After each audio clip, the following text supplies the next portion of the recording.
Hey, Shalom, Shalom, brothers. It's Brother Kamama Hard here, back at it again. First thing first, we give all praise and honor and glory to Yahawah, Bahasham, Yahawashi, Bahasham, qadash. That we're honored to the apostles and elders on the truth from GMS. Blessings to Aki, my dear, preaching his word, Wahora to sincerity. Blessings to 144,000, 1/3 entirely, the first fruits kingdom of heaven. House of David, that be after would die. Shalom to you, brothers out there speaking different tongues and looking different nations. Shalom to you, brothers. Also, Shabbat Shalom, brothers, as well. We in the Shabbat today, or at this moment. Today, man, brothers, I want to get into, you know, that we should be, focusing and, pursuing the things of the heavens. You know, the things that are pretty much internal and not temporary. So uh, like me in particular, well, not just me in particular. I am one, but there's a lot of brothers that's going through some things. Um, you know, in this flesh that we're in, subject to payments, have some, paying things off, financing things and things of that nature. I'm one of them. Many other brothers are as well. Um, those are the things that we have to deal with right now, which is also temporary, but also just know, man, we got to count things as a loss and focus on the things that, like, it's okay to have some good things. It's okay to have nice things and things and things of that nature, but you also got to look at it from this perspective too. So like, let me see right there. From this perspective too, you got to understand that all these things will be destroyed, but the things and the delicacies of the heavens, that's what Yahawashi is going to be forever. So those are the more delicacies and entities and things we should be focused on, because they're not going to be temporary. They're going to be forever, and that's more of a better bet, through the spirit.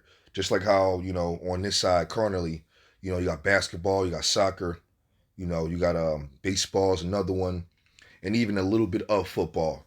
They have what you call guaranteed contracts. Now on this side, if you're on this side, if you're in those particular sports, or what you would call salary, you know what I mean, as well, that's money that's going to come to you regardless. That's going to always be around. Well, in a spiritual sense, Lord willing, could be a part of that number. And all you sincere brothers, when you get beamed up, all the things that come with that, your crown, your life, that's the best one, right? The number one thing, your life will be everlasting. You're never going to die again, right? So that's a guarantee. Then you got the things that come with it, righteousness. That's a guarantee. Being sin proof. That's a guarantee. Not going to be in a new body that's going to be perfect. That's going to have no imperfections, no mess ups. Just 100% beautiful, 100% perfect. And never going to be able to get hurt, or anything going to happen to that body. That's a guarantee.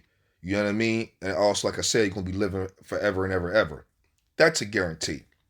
And I mean guarantee as far as when that, Lord willing, that happens to us, brothers, and it does happen to the brothers, whatever brother get that special list that I just described, is not temporal, is everlasting, which is a guarantee.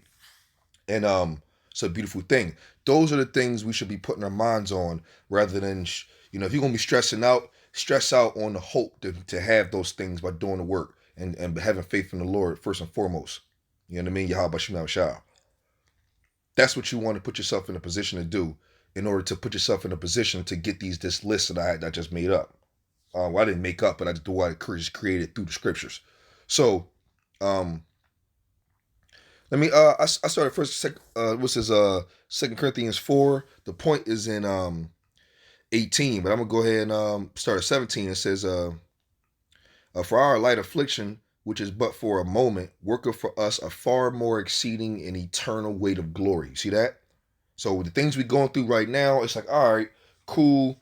You know what I mean? You know these scriptures, that's where Isaiah 33:6 kick in, from a light to a medium to Jacob's trouble type of level. It's all in the same perspective when it comes to the wisdom and knowledge that should keep you, Lord willing, it keeps you stable in these times, because we are aware of the times that's coming. So the scriptures warned us, it prepared us, It gave us comfort. The Lord told us to relax. I got you. That's comfort. So then that keeps you with stable mind, right? And then it says, for our light affliction, which is but for a moment. I also want to look at this light affliction. The reason why you want to call this light affliction, which seems not to be light affliction, depending on what you're going on. I mean, it could be financial, it could be baby mama drama, it could be job drama, it could just be it could drama all over the place, like dealing with the cops or something. There's going to be drama on this side, living in Esau's kingdom. That's just going to be what's going to be. But when it comes to the glory that we don't know, but through faith we know is going to be out of this world, the Lord even telling you that too. Remember, the Lord is very flamboyant. So if the Lord is telling you that the things we're going through now that we think is major, and the Lord calling it light because of this, it says working for us a far more exceeding and eternal weight of glory. So the Lord like this. Listen, bro, you have no idea. I understand this little money drama you got going on. I understand you might lose things. Like I understand, family and this and family and that and the job. Hey, brother, I'm telling you right now, because you're doing my work, I'm telling you right now, you have no idea what you about to get yourself into. That whatever I'm about to put in your face is going to be so crazy. It's going to be so awesome and so internal and glory that whatever you're dealing with right now is a peon to the game. You ain't dealing with nothing right now. So the Lord is saying that's comfort. It's also like a tease too, but spiritually in a positive way. It says 18, while we look not at the things which are seen, but at the things which are not seen. Read that again.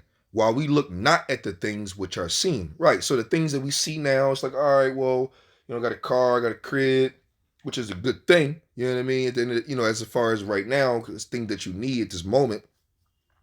But you got a car, you got a crib, you try to make some money, you probably got a little business or something, working on some things to build, cool, whatever. You're just trying to survive and stay on the grind while you on the side, right? But it says look not at those things, which just means like basically don't put your full heart on it and be all like, this is the end all be all and I got a 10-year plan and that's what it's saying. It's saying like it's not saying because why you take it Christians don't understand. They're going to look at it like, well, why not? Because I got to live. You got to have some wisdom in this thing. Is what it's saying is don't be putting all your full truth into it and your full heart and mind into it like you're going to build for the next 6-7 years to try to have an American dream and all that bullshit. That's what it's going into. Don't look at it that way. Look at it but it says, but at the things which are not seen, right? The kingdom of heaven, the new bodies, righteousness, having slaves, ruling over the whole galaxies and different planets and universes, and having those new bodies with special abilities to be able to manipulate elements and fly, super strength, and having a tremendous amount of women, wealth, land. All those things are the things you should be having your eyes on that's not seen, but we know it's coming through faith. It says, for the things which are seen are temporal, right? And they are. You can literally buy a new pair of sneaks that you worked your ass off for, and which is cool. You know what I mean? You work hard for it, and share some fruits of your labor. I'm not saying don't do it, but you can go ahead and buy some new sneaks. But like we talking about, the things are temporal, because you can literally buy some new sneakers, and then you can walk out the store and didn't see, a fresh paint that was on the floor, tipped over the bucket, and all this black paint spilled on all over your all new white sneakers, man. Wow, you just spent $180 on these brand new white sneakers and black paint just spilled on it. Or somebody threw up on it, or you chipped it, or kicked it wrong, or you walked in some mud. You destroyed them. They're temporal, right? Buy a new car, get off the lot and crash it immediately. Damn. It says, for the things which are seen are temporal, but the things which are not seen are eternal. All the things that's going to come with the kingdom of heaven from Yahawah Yahawashi are going to be eternal. All our, everything tangible on the kingdom of heaven side is going to be beautiful. It's going to be eternal. Your gold, silver, women, land, everything that you possess will be eternal. Ain't nobody gonna be able to mess with it. I'm gonna get to that. Everything gonna be perfect. You ain't got to worry about nothing about losing it or anything like that. Anything you gain on the Yahawashi side, you keep forever. You're gonna have it forever. You're gonna be able to enjoy it forever. That's what this good news is all about, man. Right? Beautiful, man. Beautiful. Let me get at Isaiah Isaiah 64:4. It says, "For since the beginning of the world men have not heard, nor perceived by ear, neither have the eye seen, O Yahawah Bahasham Yahawashi, beside thee what he hath prepared for him that waiteth for him." 1 Corinthians 6:9. No, 2:9. 2:9. It says, "But as is written, I have not seen nor ear heard, neither have entered into the heart of man the things which Yahawah Bahasham Yahawashi prepared for them that love him." See that? So when you look at the things we see, that's why 2 Peter 4:17 was getting into the things that are unseen. Look, not the things that are seen, but look at the things that are unseen, right? Because they're eternal weight of glory, right? And it says that the eyes never seen, ears never heard what the Lord prepared for the ones who love him. So that means that's letting you know that whatever Yahawah Bahasham Yahawashi has in store for his elect is going to be a situation of non-understanding. You're not going to be able to perceive or understand what it is you're looking at, or you're not going to be able to understand what you're seeing because you've never seen it before. Like I said in my other videos, brothers, put this into perspective. The brain, the human brain, the terrestrial brain cannot come up with an idea that it hasn't seen before. It's impossible for the brain to understand what a car is, I said this before, or what a cup is, a fan, or even a building. They're not going to understand what it is or how to even think about what it is if they never seen, touched, or heard it before. So it's like if you never, ever heard of a car before, let alone, I remember in 1998, before my teacher, I was in 5th grade, and my teacher came in. Before she opened her mouth, I never knew what she said was possible until she opened her mouth. What she did was she described the internet and the near future that was coming. I was in the time frame when I was about 8 years old in 5th grade. I never knew or heard about no internet, never knew about phones, like to the point where like what we're doing right now, my brain couldn't perceive that like these 8-year-olds can do now. Like an 8-year-old knows what the internet is. But imagine when as the 8-year-old was growing up, even in this time frame, if you never seen it or heard it, then then your brain can't compute that type of knowledge. It's impossible. If you don't know, you don't know, right? So the Lord is saying is whatever it is that he has to offer in the kingdom, when the kingdom come, is things that we never seen before, or we never heard, or we never heard before. So our brains can't compute what it is he has whenever it comes. We're going to legitly be like, what the hell is that? And who thought of that? And wow, it's a genius idea. And wow, I never seen that before. What the hell is that? Like, that's all you're going to be able to see and say until you get used to it. Which we got a new body, so we're going to get it immediately.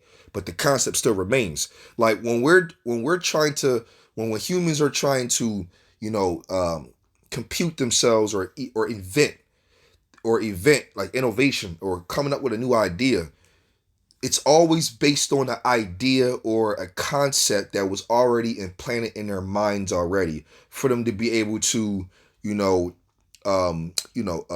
transform a new idea that people never seen before, but at least like, for example, like Iron Man is a good example. Okay, he found himself in a hostile environment in Iraq or something, and then he put on a suit to protect himself. That concept comes from different things. You got armor piercing armor. You got bulletproof vests. You got bulletproof helmets, shoes, body armor. You got exoskeletons. You got shields. I mean, there's many different concepts that is implanted in his mind that where he just uses genius brain to create a suit that nobody could make. Only he could do it. But the concept of protection of armor and technology and heads-up display, all those things existed already. He just took his genius brain and he knew how to create all those concepts that was already here and made a banging suit with it called the Iron Man suit. Well, so there's nothing new under the sun. That's an incredible suit, and he also made it himself. But there's plenty of movies and plenty of different ideas of that same concept that happened before he even came on the scene, or even when he was born. Even if a man does it now, just like Iron Man, that idea is already there. So now you're able to create that because the idea has been created already. I don't want to keep going too far, brothers are getting what I'm saying. But the Lord is saying, what he has to offer, you never seen it before or heard about it. So now our brains are just using concepts and ideas that we have on earth to describe what the kingdom could be. Best part of camp too. Best part of camp. But I'm gonna keep on going with this thing. Matthew 6. So I want to put that in perspective of brothers, man. And it's gonna make you really think like, wow, more when you think about the kingdom of heaven, what the Lord has to offer. Matthew 6.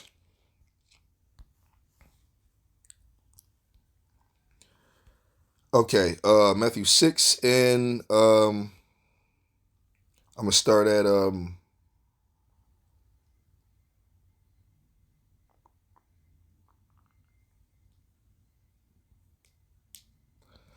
start at 18. That thou appear not unto men too fast, but unto thy Father which is in secret, and thy Father which seeth in secret shall reward thee openly. Lay not up for your treasures upon earth, where moth and rust doeth corrupt, and where thieves break through and steal. Right. I mean, you gotta go at life like when you in this ministry, man. You understand the scriptures. Call on Yahawashi, shout out you do. I mean, when you understand the wisdom and knowledge of what it's saying, you understand like, you know what, you right. I'm gonna buy this thing, I'm gonna enjoy it, but if it gets stolen, okay, like damn. But at the end of the day, though, I know it's a loss. I can enjoy my fruits of my labor, but it's like, okay, this stuff is temporal. I'm gonna lose it all at some point. So I'm not gonna put my whole heart and soul into these little tangibles on earth, right? Because they can moth, rust, doth corrupt. You could buy a brand new 2018, and then in 2020, 2021 is gonna be way more valuable, way more better. It depreciates like everything else does, so it's like no point, right? So it's just a mindset to think about. But it says, but lay up for your treasures in heaven, where neither moth nor rust doeth corrupt, and where thieves do not break through and steal. For where your treasure is, there will your heart be also. You see that? So it's like one of the things where, okay, now now we getting back to that guaranteed thing again. That guaranteed thing. When something is guaranteed or something is a for sure bet, like 1 + 1 is 2 is a for sure bet. And that's a guaranteed fact. Okay, well then you could put all your money now on that. Because it's a guarantee. Everybody loves guarantees. Guarantees are the greatest thing, or one of the greatest things on earth. Probably one of the best when it comes to communication. Like, I guarantee you this. It's like it's no getting around that. It's for sure going to happen. Like, I guarantee you Yahawashi is coming back to deliver his elect. It's a guarantee happening. And because we know that, that's why we want to be a part of that number by doing his work and come back to the ways of the Lord. Because we know the Lord is guaranteed to come back. So we hoping that when he guaranteed to come back, Lord willing, hopefully we could be delivered when that guarantee happens. But at the end of the day, though, the things that come with the treasures up in heaven, like I told you, that little list I made, change bodies, perfect bodies that's going to be in no imperfections and guaranteed to not die. Your life is going to be guaranteed. You see what I'm saying? You got guaranteed abundance of women, wealth, land, glory, fame. I mean, bro, listen, look, brothers, listen, like, yo, see, I like to say we're going to be like Michael Jackson famous, but like times 50 and then outside of the earth too. Like, you're going to be traveling to different galaxies and different, yo, you know what, brothers? A good one, good concept. Watch that new Thor movie when they went into that realm to see Zeus, and it was all those gods that was sitting around. It was a god of thunder and a god of fire and a god. But we're gonna be doing that, brothers. We're gonna really be on thrones. We're gonna be in banging ceremonies and we're gonna be in banging ceremonies with Yahawashi. Like they don't say that in the scriptures, but as far as like, the glory, we're gonna have our parties and our meetings, and of course we are. That's just like, it's a no-brainer to dwell amongst the brethren. That's all I'm saying. And these things are guaranteed. And they don't moth, doth, rust, corrupt. Our crowns on our heads, our clothing gonna be forever. We gonna be some forever popping people. So why not put your heart in those guarantees rather than you can buy a new pair of jeans and rub the wall wrong and cut a hole in it and you ripped them. You just pay $120 for some jeans. You see my point? For what, man? Lay up yourselves for treasures up in heaven, where neither moth nor rust doeth corrupt, and where thieves do not break through and steal, nor steal. You know what I'm saying? That's the point. And I'm gonna off this off, brothers. I driven home the point. I didn't want to make this too long. Colossians 3. I'm starting at the top. It's if ye then be risen with Yahawashi, seek those things which are above, where Yahawashi sitteth on the right hand of the Father, of Yahawah. Right, absolutely. Set your affection on things above, not on things on the earth. Why? Because we just read 2 Corinthians 4 and 17 and 18, where it says the thing that we look for the things that are we look not for the things that are temporal or seen, but we look for the things that are unseen and are not temporal. Things that things are going to be foreverly guaranteed. That's what we look for, right? That's why. Because why not go for the guarantee? And it says that's why, because we want to go for the things that are unseen and also eternal. Well, like it says in Matthew 6, and it says 3, for ye are dead, and your life is hid with Yahawashi and Yahawah. Oh, that's beautiful, because we talk about that in camp. Like we imagine, we just playing with the imaginations. But we're pretty much like talk about like those new bodies. Those new bodies are literally in the heavens. That's an imagination perspective, brothers. Those new bodies are in the heavens, just floating, just in a containment like heavenly container thing, floating, just waiting for that day to come. That way, when Yahawashi come back, remember it says Yahawashi come back with healing in his wings, right?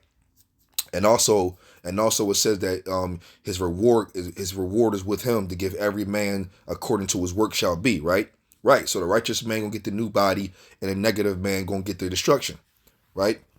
And it says because right now our those bodies are hid with Yahawashi, pursuing what's it, Colossians or it's Philippians, pursuing the Philippians, the 4th chapter, where it says when Yahawashi shall change our vile body unto like his glorious body, right? And it says or maybe it's 3, maybe Philippians 3 or 4. Salaki. Matter of fact, I hate brothers. We hate the mess. We hate the it is wait a minute, it is 4. It's 4. Nah, it's 3. It's 3. Right. See, 21. Who shall change our vile body that it may be fashioned unto like his glorious body, according to the working whereby he is even able to subdue all things unto himself. Right. So that's what we going into when Yahawashi come back. We gonna, that's why it says it says for we are dead, down here, but and your life is hid with Yahawashi and Yahawah, right? When Yahawashi, who is our life, shall appear, then shall ye also appear with him in glory. See what I mean? Same thing with Philippians 3 was just saying. Read that again. When Yahawashi, who is our life, shall appear, then shall ye also appear with him in glory. Right, we're gonna get beamed up, we're gonna get those new bodies, we're gonna be with Yahawashi, and that's when the eternal things start to happen. Once we get those new bodies and the new kingdom coming down, that's when the unseen and the things that are eternal begins. And it's better to look for that part of the treasure than the treasures on earth that just temporal. This flesh dies, everything ain't guaranteed at all. So it's like, fuck it. Why deal with the ticking time bomb when you can deal with something that's a guarantee is gonna be forever? So it's a no-brainer, man. You know what I mean? So with that, brothers, I brought this out. Lord willing, is edifying to you, brothers. I'm gonna give all praise and honor and glory to Yahawah, Bahasham, Yahawashi, Bahasham, qadash. Yahawah, he is to be, exists, Bahasham in the name, and the only begotten Son and Lord and Savior, Yahawashi, Bahasham in the name, and Holy Spirit of qadash. Double honors to the apostles and elders. I learned the truth from GMS. Blessings to the Akimadir, preaching his word with horror to sincerity. Blessings to the 144,000, 1/3 entirely, the first fruits kingdom of heaven. The house of David, WF, that would die. And shalom to you brothers out there speaking different tongues and looking different nations. Shalom to you brothers, man. And good. And also, I want to say, you brothers out there on the highways and hedges that are going out to do camp, have a good one, brothers. Do the work and enjoy yourselves. Shalom.